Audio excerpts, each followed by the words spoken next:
poor girl begged the baker to blow out one candle on her birthday, but a millionaire heard. "Just one candle. Please. It's all I'm asking for." The biting cold of the late November evening seemed to seep through the very bricks of the buildings, a relentless chill that promised a harsh winter.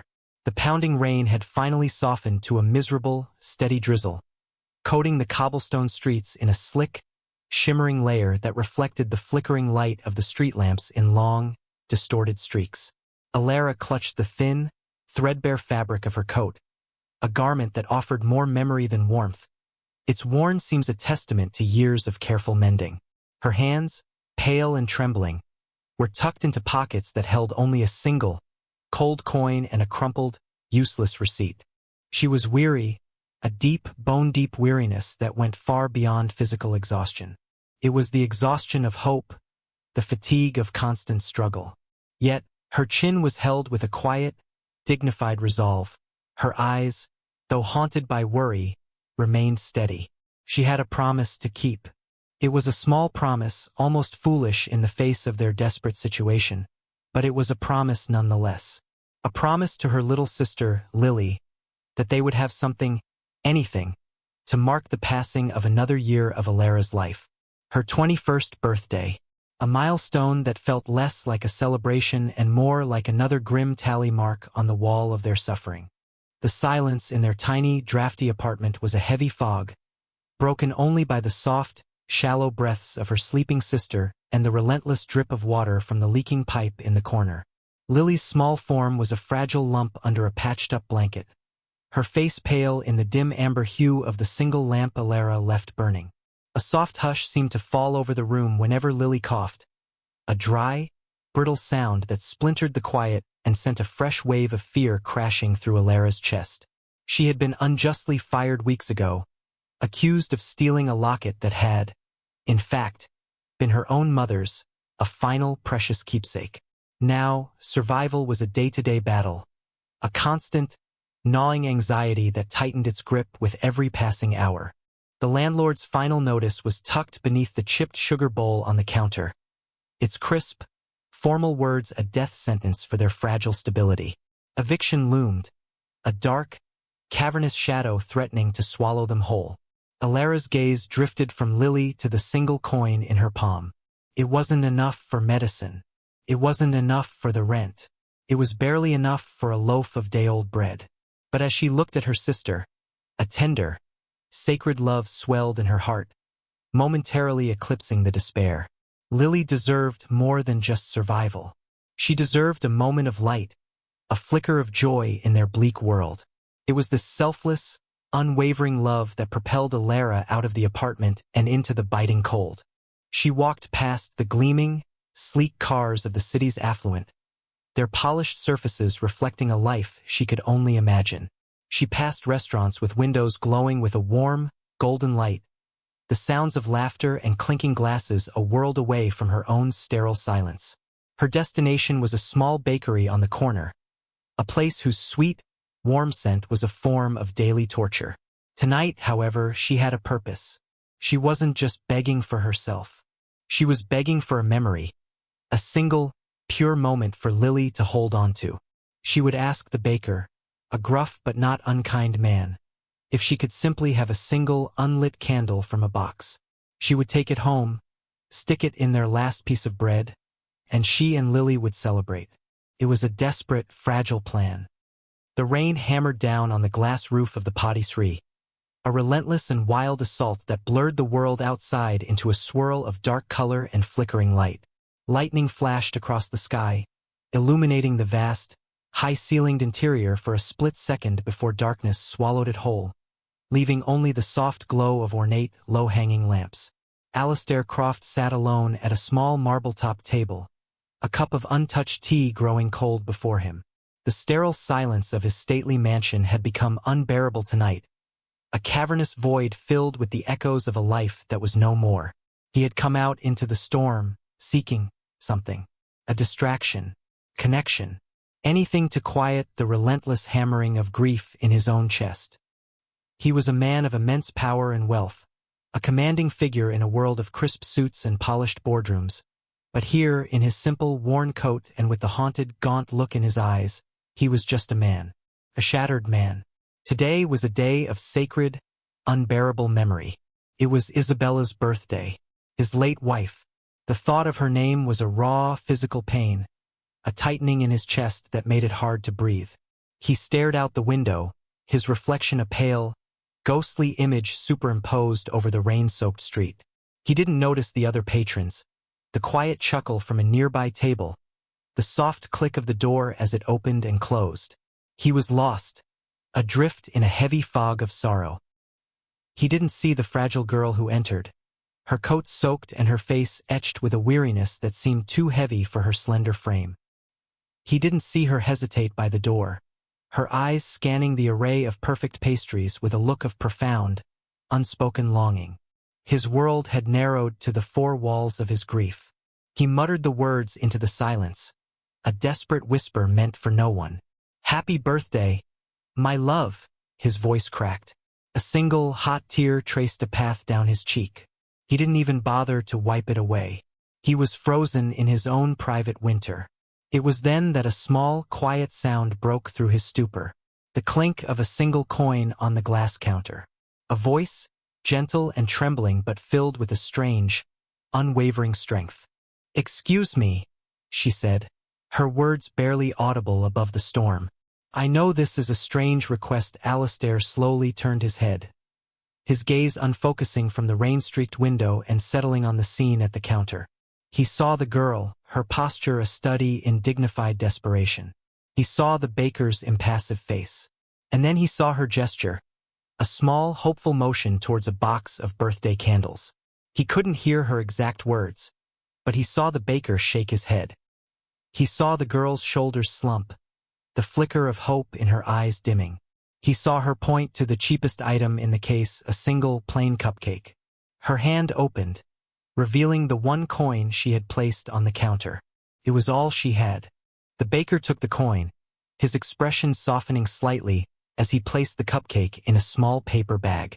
But then, the girl did something that made Alistair's heart stop. She spoke again, her voice a little stronger this time. "Please," she said, and now he could hear her clearly. "Just one candle. It's my birthday. I just want to blow out one candle." The baker sighed, a long, weary sound. He looked from her pleading face to the cupcake in the bag. He seemed to be wrestling with some internal rule or principle. But Alara, seeing a man sitting alone, his shoulders slumped in a portrait of pure grief, felt a sudden, seismic shift in her own desperate mission. She had overheard his quiet, shattered whisper.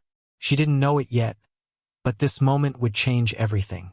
Her own suffering suddenly felt secondary to the raw, visible pain of this stranger. It was a pure, innocent impulse, born of a heart that had not yet been hardened by the world.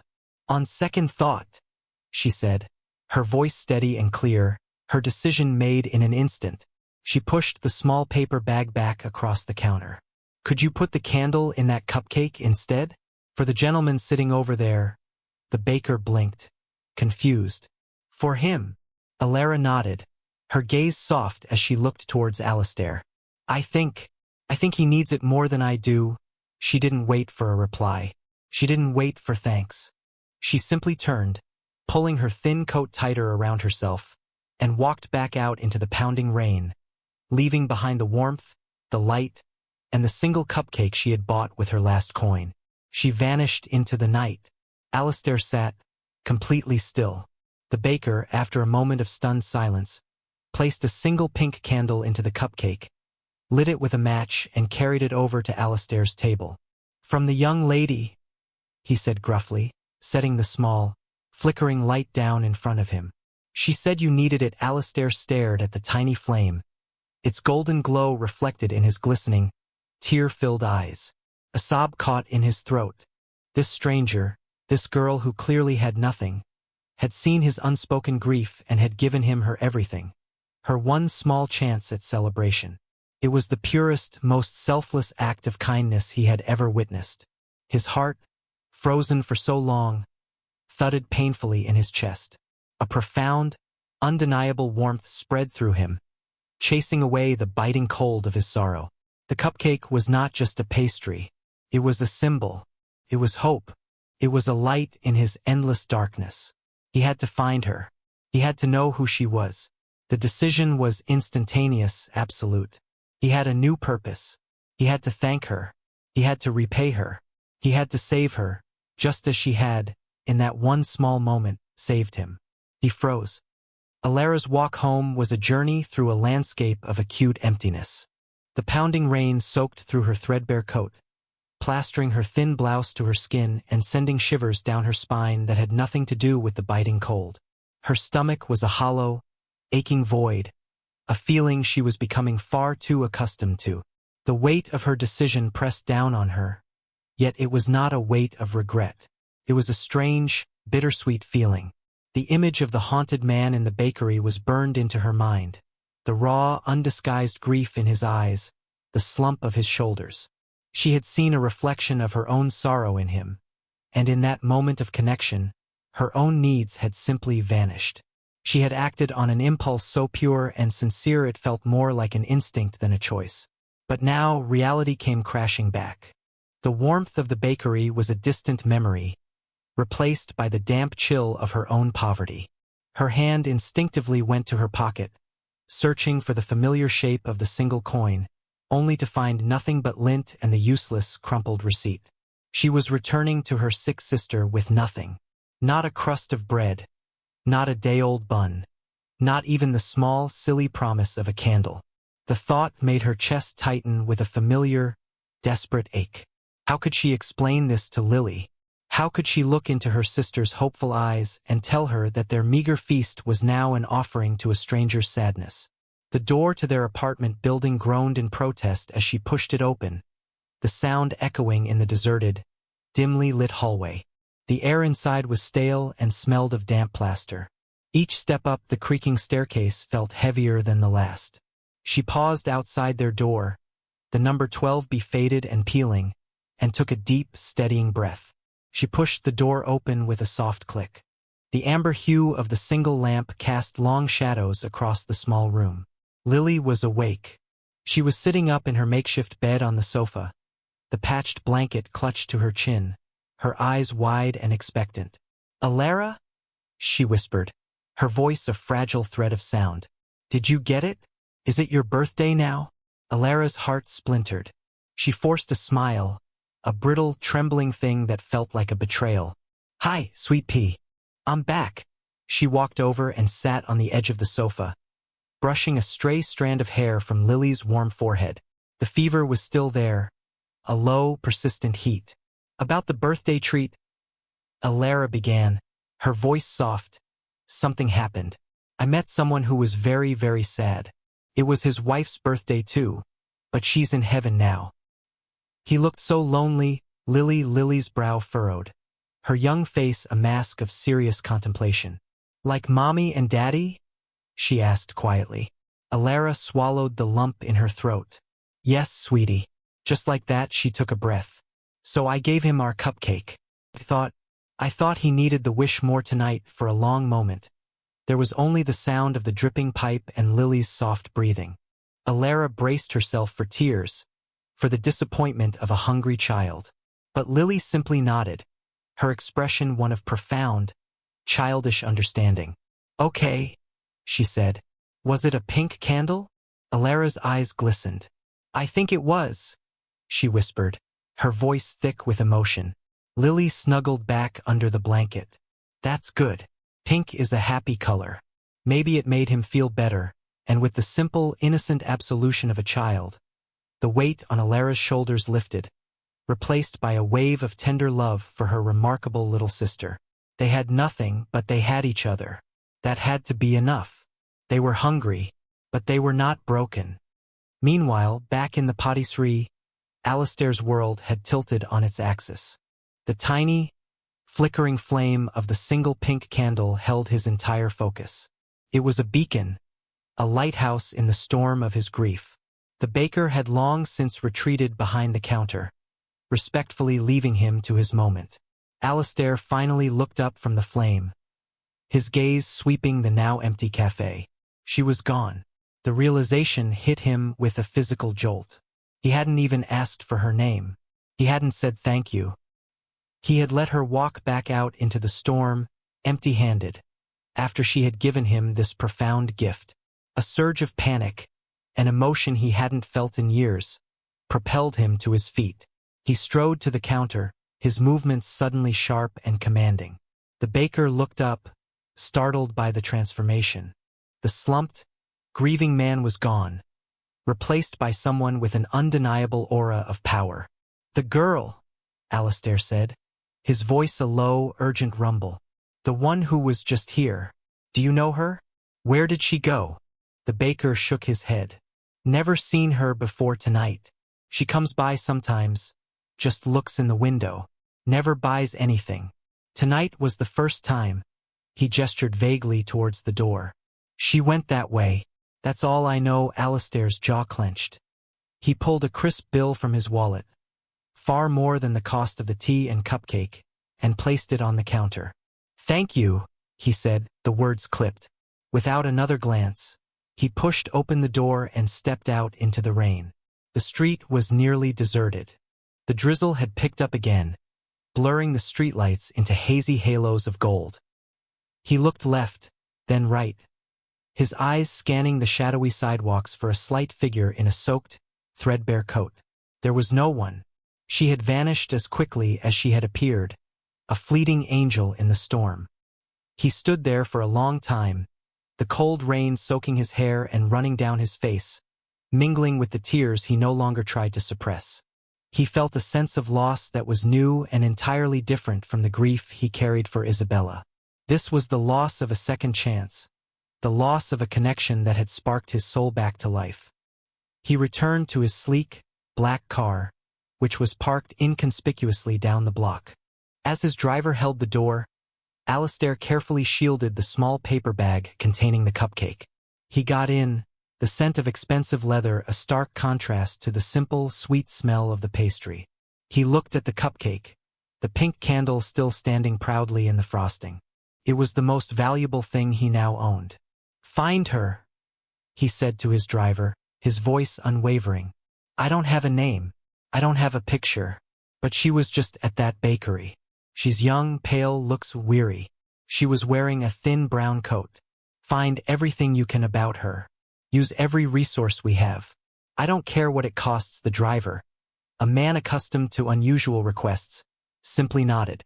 "Yes, Mr. Croft." The car pulled away from the curb, its movements smooth and silent. As it sped through the glistening city streets, Alistair knew, with a certainty that resonated in the deepest part of his being, that his life had irrevocably changed. The period of mourning was over. A new chapter had begun. He would not rest until he found the girl who had bought him a candle with her last coin. He would repay her kindness 1,000 times over. He would find her. The search began before the sun rose the next day. Alistair Croft's resources were nearly limitless, a silent, powerful empire of information and influence. His team, led by his unflappable head of security, a man named Marcus, started with the bakery. Security camera footage was discreetly acquired. The image was grainy, distorted by the rain on the window, but it was her. A fragile figure, her face obscured for the most part, but her posture of dignified resilience was unmistakable. They had an image. From there, they began a painstaking process of digital canvassing. Facial recognition software, normally used to identify threats to Alistair's corporation, was repurposed. It scoured public databases, social media, and city records, cross-referencing the low-quality image with millions of faces. Hours turned into a day, then 2. Alistair was impatient, a man unaccustomed to waiting. Every moment that passed, he imagined her struggling, cold and hungry. The thought was a physical torment. He sat in his cavernous study, surrounded by ornate furniture and priceless art, the untouched cupcake sitting under a glass dome on his desk like a sacred relic. The silence of the mansion felt different now. It wasn't just empty, it was expectant. While his team worked, a parallel investigation began on the ground. Plain-clothed investigators fanned out from the bakery, showing the grainy photo in homeless shelters, soup kitchens, and employment agencies. They asked quiet, careful questions, avoiding any undue attention. Finally, on the third day, they got a hit. A clerk at a temp agency recognized her. Alara Vance. Sweet girl, terrible luck. Got fired from a good job a while back. Something about a stolen necklace. Been trying to find work ever since. The name was like a key turning in a lock. Alara Vance. With a name, the floodgates of information opened. Within an hour, Alistair had a file on his desk. It was a thin file, the story of a simple, difficult life, but to him it was the most important document in the world. He read about the death of her parents in a car accident 2 years prior. He read that she had become the sole legal guardian of her 7-year-old sister, Lily. He saw their address, a rundown tenement building in the city's poorest district. And then he read the final, crushing details. The eviction notice, the termination of her employment at Gable's department store, and the most recent addition. A medical file for Lily Vance, diagnosed with a persistent bronchial condition that required medication the family could no longer afford. Alistair's blood ran cold. The girl who had bought him a birthday candle for his late wife was on the verge of being homeless, with a sick child who needed medicine she couldn't buy. Her selfless act was not just an act of kindness. It was an act of profound sacrifice. His resolve hardened into something adamantine. He would not just help her. He would build a fortress of security around her and her sister, a fortress they would never even know he had built. He called Marcus into his study. "I have a new set of directives," he said, his voice calm but with an undercurrent of steel. "First, the rent on the Vance apartment. Pay it, for a full year, anonymously. Use a shell charity, a landlord-tenant hardship fund. Make it look like a city-wide lottery. Second, the groceries. Arrange for a weekly delivery from the finest organic market in the city. Again, anonymous. It's to be from a community angel project. Third, and most importantly, the sister Lily." Alistair paused, his gaze fixed on the file. "I want her to see Dr. Alistair Harding, the top pediatric pulmonologist in the country. My private jet will fly him in if necessary. Schedule an appointment for her at the city's best children's hospital. The bill will be covered by a new philanthropic grant established for underserviced children. My grant. Make sure the paperwork is impeccable." Marcus listened, taking notes without a flicker of expression. "And for Alara Vance herself, sir?" Alistair considered this. He couldn't just give her a job. That would be too direct, too soon. It might frighten her, or worse, wound her quiet dignity. "For now, we watch," he said. "We ensure she is safe. We ensure she has everything she needs, without her ever knowing the source. She is not a charity case, Marcus. She is something else. We will be her unseen guardians." The plan was set in motion with silent, breathtaking efficiency. 2 days later, a bewildered Alara opened her door to find a box overflowing with fresh fruit, vegetables, milk, bread, and even a small bouquet of daisies. Tucked inside was a simple, printed note from the Community Angel Project. "We hope this helps." Alara stood, her hand over her mouth, tears streaming down her face. She thought it was a mistake. But the next morning a letter arrived. Not the dreaded final notice from the landlord, but a formal letter from a law office she'd never heard of, informing her that her rent had been paid in full for the next 12 months by a beneficiary of the City Hardship Fund. Disbelief warred with a dizzying sense of relief. It felt like a dream, a wild, impossible miracle. The final and most profound miracle came that afternoon. A crisp, official-looking envelope from the Children's Hope Hospital. It was an appointment card for Lily with the renowned Dr. Harding, with a note explaining all costs would be covered by the newly established Croft Foundation grant. Alara stared at the name. Croft. It meant nothing to her, just a name on a piece of paper. She didn't know it was the name of the grieving stranger in the bakery. She didn't know that the man whose sorrow she had pitied was a hidden savior, a secret millionaire orchestrating her salvation from the shadows. She just knew that, for the first time in a very long time, she could breathe. She knelt down and hugged a delighted Lily, who was munching on a fresh apple. Hope, which had been a fragile, flickering ember, was now a steady golden glow. She was safe. Her sister was going to get the care she needed. She didn't understand how or why. She just accepted the miracle with a grateful, unsuspecting heart. She was on her way to being saved. Weeks turned into a month.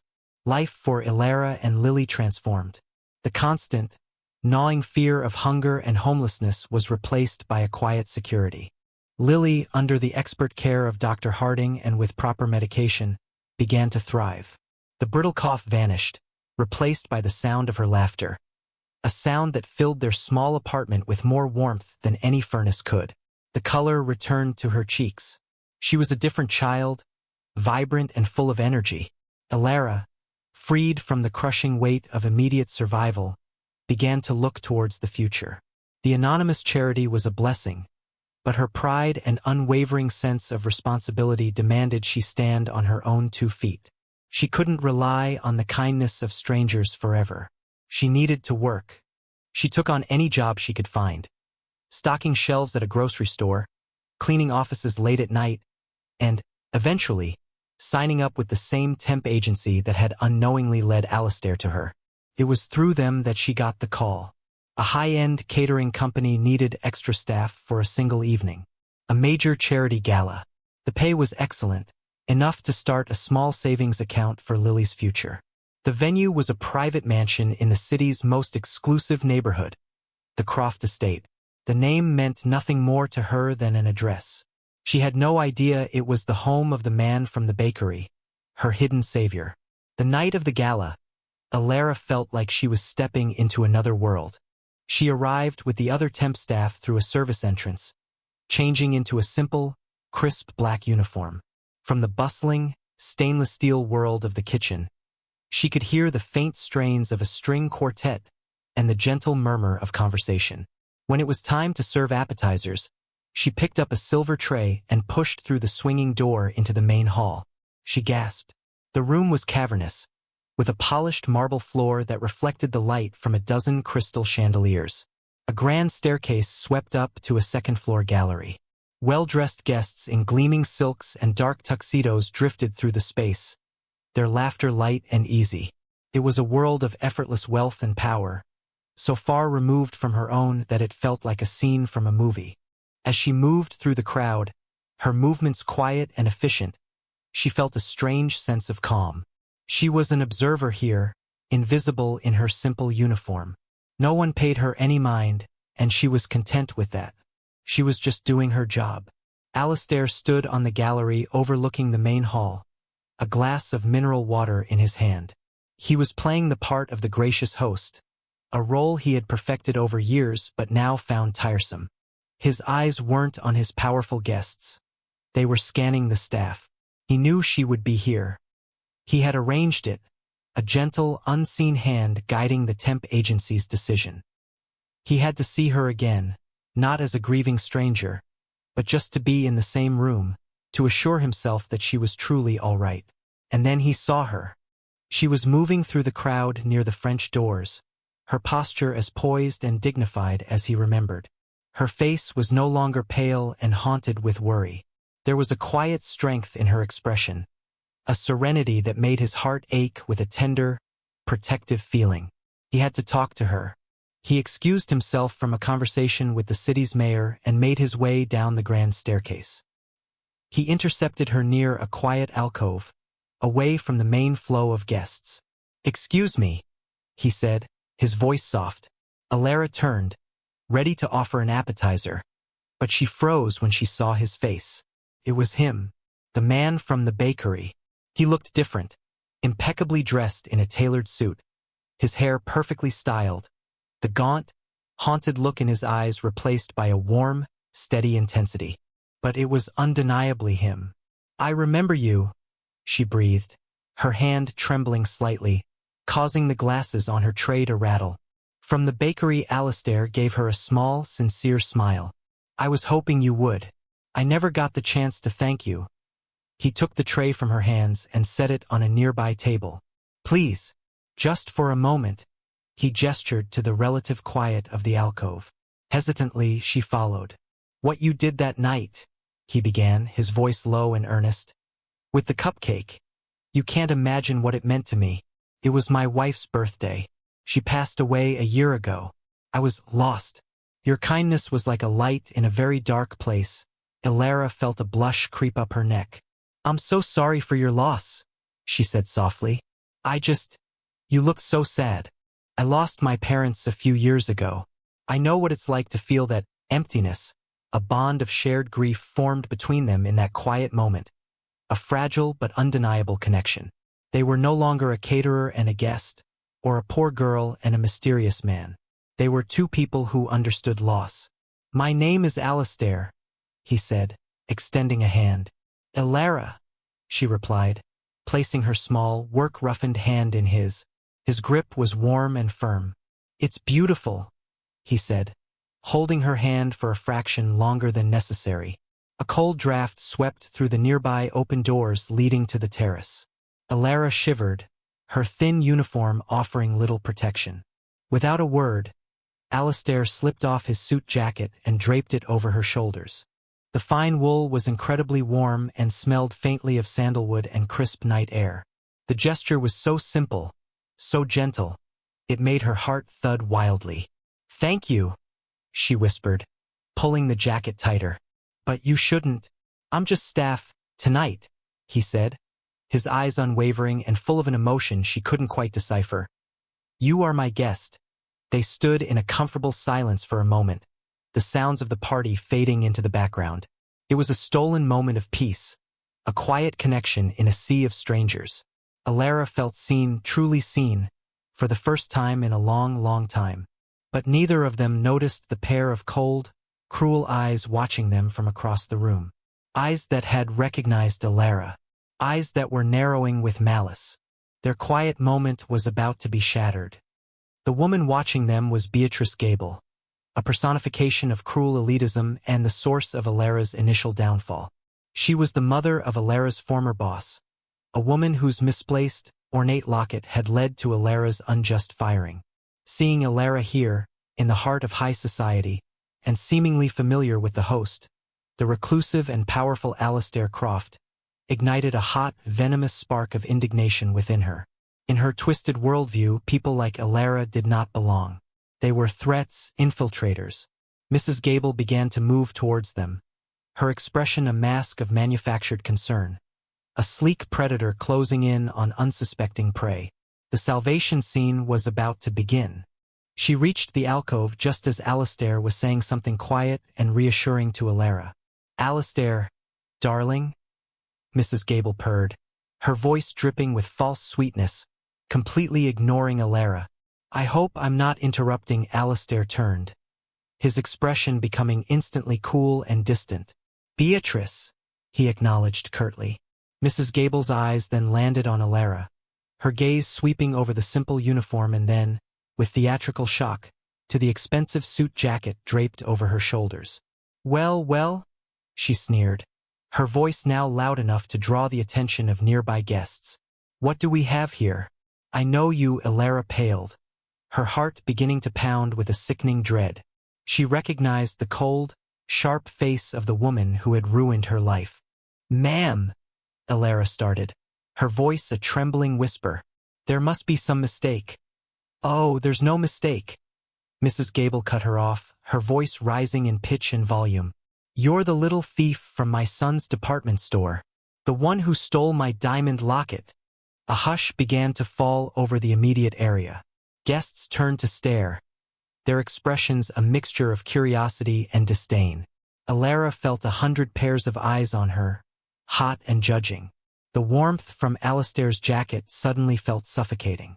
She wanted to disappear. That's not true, Elara said, her voice small but steady, her innate dignity refusing to let her completely crumble. The locket was my mother's. It was a misunderstanding. Mrs. Gable let out a sharp, derisive laugh. A misunderstanding? Of course, that's what you'd call it. And what are you doing here? Trying to work your way into another position where you can lift wallets and jewelry from the guests? I should have security called immediately. The humiliation was a physical blow. Elara felt the blood drain from her face. She stood frozen, a deer in the headlights of this vicious, public attack. She was overwhelmed, the quiet security she had so recently found shattering around her. She remained dignified, her chin up, but her glistening eyes betrayed the deep wound being inflicted. She was utterly alone and defenseless, or so she thought. Alistair, who had been listening with a calm, cold fury, made his move. He stepped forward, placing himself slightly in front of Alara, a silent, protective barrier. His entrance into the conflict was not loud or aggressive, but his presence was commanding, radiating a calm but absolute power that immediately shifted the focus of the room. The murmuring stopped. Total silence. "That is quite enough, Beatrice," Alistair said. His voice was not raised, but it cut through the silence with the chilling authority of a judge passing sentence. Mrs. Gable, momentarily taken aback, faltered. "Alistair, this girl is a known thief. I am only trying to protect your guests." "Protect you?" Alistair's gaze was like ice. He began his monologue, his words delivered with deliberate, devastating precision. "This young lady," he began, his voice resonating through the silent hall, "is named Alara Vance, and she is not a thief. In fact, she is the most honest and virtuous person in this entire room." He paused, letting the statement hang in the air. "A few weeks ago, I was having the worst day of my life. I was sitting in a small bakery, lost in my own grief. I watched this young woman, who I now know had nothing, use her last coin. The very last coin she had in this world. Not to buy food for herself, but to buy a cupcake." He turned his head slightly to look at Alara, his expression softening with a profound tenderness before turning back to the stunned crowd. "But she didn't even keep it for herself. She overheard me mourning my late wife, and she gave that cupcake, her only possession, to me. Perfect stranger. She asked for nothing in return. She simply saw a person in pain and performed an act of selfless, staggering kindness." He let the story sink in, the power of it silencing any doubt. Then, he turned his full, frigid attention back to Mrs. Gable. "You accuse her of stealing a locket. I, on the other hand, have spent the last several weeks learning everything about her. I know she was fired without proof, based on your malicious accusation. I know she has been struggling to care for her sick sister, and I know that in the face of all that hardship, her character has remained pure and unwavering. The final blow came. So let me be perfectly, unequivocally clear to everyone here tonight," Alistair announced, his voice now ringing with commanding force. "Alara Vance is not staff, she is my personal guest. She is under my protection. And as the host of this event and the owner of this house, I am asking you, Beatrice, to leave." Now, the power dynamic was not just reversed. It was obliterated. Beatrice Gable stood speechless, her face a mask of shocked fury and utter humiliation. The eyes of the crowd were no longer on Alara with disdain, but on Mrs. Gable with contempt. Without another word, her face burning with shame, she turned and fled from the room. Alistair had not only defended Alara, he had publicly redeemed her, exposing the lie and championing her virtue. He turned back to a trembling, overwhelmed Alara. He gently took her arm. "Come with me," he said softly. "Let's get you away from all this." He led her away from the staring guests, up the grand staircase, and towards a quiet, safe place where the truth could finally be revealed. The salvation was complete. Alistair led Alara through a maze of quiet, dimly lit hallways, away from the lingering echoes of the party. The weight of his jacket on her shoulders was a comforting, solid presence in the surreal aftermath of her public humiliation and sudden, shocking salvation. He opened a heavy oak door and guided her into a vast, silent library. The room was lined from floor to ceiling with books, the air smelling of old paper and polished wood. A fire crackled softly in an ornate marble fireplace, casting a warm, flickering light across the room and chasing away the last of the evening's chill. It was a sanctuary. He led her to a pair of plush leather armchairs near the hearth and gently guided her into one. She sank into the soft cushions, the events of the last 10 minutes swirling in her head like a fever dream. He had defended her. He had called her virtuous. He had known her name. He had known about Lily. How? Alistair moved to a small side table and poured 2 glasses of water, his movements calm and deliberate. He handed one to her, his fingers brushing against hers. The simple contact sent a jolt of warmth through her. He sat in the chair opposite her, the firelight playing on the strong lines of his face. For a long moment, he was silent, his steady, unwavering eyes simply watching her, giving her a moment to breathe, to feel safe. This was the beginning of the confession scene. "Ilara," he began, his voice a low, gentle rumble that seemed to fill the quiet room. "I owe you an explanation. More than one, I'm afraid." She looked at him, her eyes wide with 1,000 unspoken questions. "How did you know?" she whispered, her voice still fragile. "About my sister? About everything? After you left the bakery that night," he explained, his gaze never leaving hers. "I knew I had to find you. What you did, it was not a small thing, Ilara. You have no idea what it did for me. My life had become gray, a sterile silence, just going through the motions since Isabella died. Your simple, selfless act of kindness was the first color I had seen in a year. It woke me up." He leaned forward, his expression earnest and raw. "So I used my resources to find you. I hired people. It wasn't hard, once we had your name. And when I found out about your situation, the eviction notice, Lily's illness, the reason you lost your job, I can't even describe the feeling. Fury at the injustice of it all, and a profound, undeniable need to help you." The pieces began to click into place in Ilara's mind. The anonymous charity, the paid rent, the doctor's appointment, the name on the grant. Croft. It was his name. The Community Angel Project. She breathed, her voice filled with awe. The City Hardship Fund, the Croft Foundation grant. That was all you? He nodded slowly. "I'm sorry if it feels like an intrusion. I didn't want to frighten you or wound your pride. I just wanted to build a wall around you and your sister, to give you the safety and peace you both deserved. I wanted to be your guardian angel." In the background, until the time was right, a tear slipped down her cheek. But it was not a tear of sadness or humiliation. It was a tear of cathartic, overwhelming gratitude. This powerful, wealthy man, this stranger she had shown a moment's pity, had been secretly orchestrating her rescue all along. He had saved her in 1,000 quiet ways before he ever saved her publicly. "Why?" she asked, the question full of wonder. "Why would you do all of that for a stranger?" Alistair's expression softened into something incredibly tender. "Because you weren't a stranger," he said. "Not after that moment in the bakery.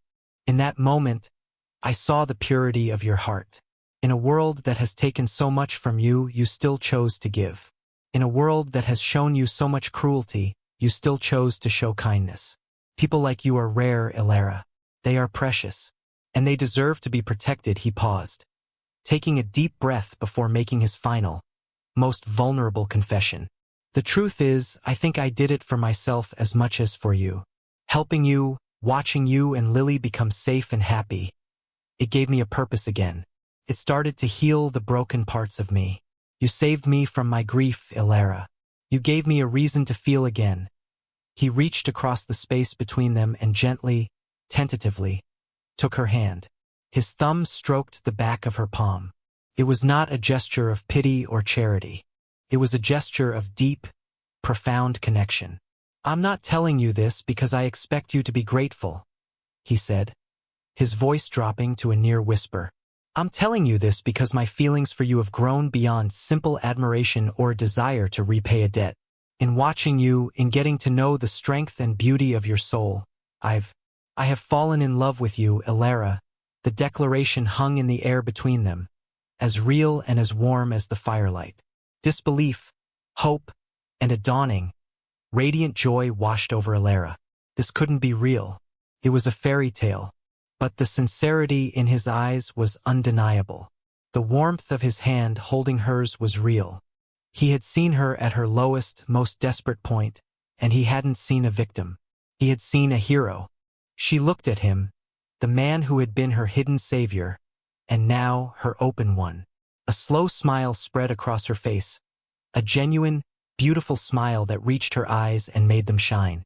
"Alistair," she said, her voice clear and strong, and in the way she said his name, he heard her answer. It was the beginning of their happily ever after. 1 year later, the late November sun, a soft, golden glow, streamed through the massive floor-to-ceiling windows of the Croft Mansion's solarium. The air, which had once been filled with a sterile silence, now echoed with the sound of joyful, childish laughter. The mansion was no longer a stately, cavernous monument to grief. It was a home, filled with light, warmth, and life. A healthy, vibrant Lily, her cheeks rosy and her eyes sparkling with mischief, chased a giggling Welsh corgi puppy across the polished marble floors. Her bronchial condition was a distant memory, managed and overcome thanks to the best care money could provide and the loving environment she now thrived in. She was no longer a fragile, pale child, but a whirlwind of youthful energy. Alara sat on a plush sofa, a half-finished cup of tea on the table beside her and a book open in her lap, though she wasn't reading. She was watching Lily, a look of serene, profound happiness on her face. The worn, threadbare coat had been replaced by a soft cashmere sweater, the haunted look in her eyes by a calm, steady light. She was no longer the virtuous sufferer. She was a woman who had found security, peace, and a love deeper than she had ever imagined possible. Alistair entered the solarium and came to stand behind the sofa, his hands resting gently on her shoulders. He leaned down and pressed a tender kiss to the top of her head. She leaned back against him, her hand coming up to cover his. The easy, unspoken intimacy between them was a testament to the year that had passed. A year of healing, of learning, of building a family. "What are you thinking about?" he asked softly, his voice the familiar, comforting rumble she had come to love. "I was just remembering," she said, her voice tinged with wonder. "A year ago tonight. The rain, the bakery, my one coin." She turned her head to look up at him, her eyes shining. "It feels like a different lifetime, like a story someone told me." "It was the first chapter of our story," he corrected gently. He walked around the sofa and sat beside her, taking her hand in his. His thumb traced the outline of the simple, elegant engagement ring on her finger, a ring he had given her 3 months prior in this very room. "It was the night my life began again." The accusations from Mrs. Gable had evaporated into nothing. The woman had become a social pariah, her cruelty exposed for all to see. The story of Alara's kindness and Alistair's grand defense had become something of a quiet legend in their circle, a modern-day fairy tale. But for Alara, the grand gestures were not what mattered most. It wasn't the wealth or the mansion or the public salvation. It was the quiet moments. Alistair reading bedtime stories to Lily, his deep voice filling the room. The three of them planting a garden in the spring, their hands covered in dirt. Their long talks late into the night in the library, sharing fears and dreams. It was the way he looked at her, with an unwavering adoration that made her feel like the most precious person in the world. Later that evening, the whole house was filled with the sweet smell of baking. In the large, warm kitchen, a magnificent birthday cake sat on the central island. It was covered in pink frosting and adorned not with one, but with 22 brightly lit candles. Lily stood on a stool, her eyes wide with excitement.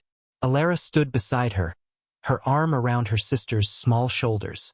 Alistair stood on the other side, his arm securely around Alara's waist. "Ready, sweet pea?" Alara asked Lily. "On 3, Alistair said, his voice full of laughter. 1, 2, 3, blow."